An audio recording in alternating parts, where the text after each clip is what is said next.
આજ તો રાતના 11 વાગે આવી ગયા મંચુરિયન ખાવાની, એમાંય કઈક આવું થયું.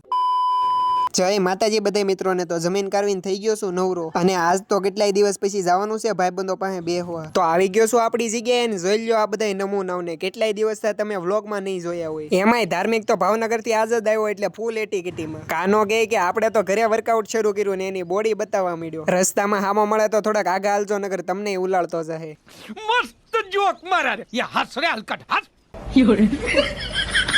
ભાઈબંધના ફોનમાંથી એક બે મૂવી હારા લીધા હતા. રાજ અને જયદીપ બે આવી ગયા, એટલે ગાડીઓ લઈને નીકળી ગયા ગામમાં રખડવા. ઘણા સમય થયા ભાઈબંધો હારે સોડા નથી પીધી, એટલે આવી ગયા સોડા પીવા. અને આ જોવો તમે ભાવનગરની હસ્તી, કઈક અલગ સ્ટાઇલમાં જ હોય. સોડા પીને પછી આ બધા કે મંચુરિયન ખાવા જવું છે. મંચુરિયન નું કેમ થાય એ કે સુરતવાનું ચલો.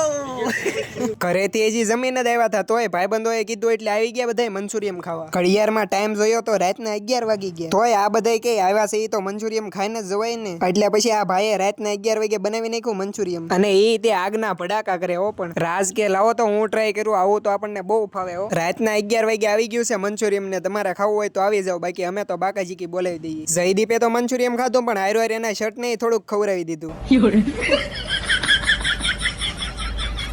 મંચુરિયન ખાઈને જે ધરાણા નથી તે આ બધા મોળા ભૂંગળા લઈ લીધા. એમાં આ ધાર્મિક તો નાના છોકરાની ઘોડે રમતો કરવા મળ્યો. તો ખાઈને પીને નીકળી ગયા બધા ઘર તરફ. અને આજનો વ્લોગ અહીંયા સુધી જ રાખવી. વ્લોગમાં કેવી મજા આવી કોમેન્ટ કરીને જણાવી દેજો.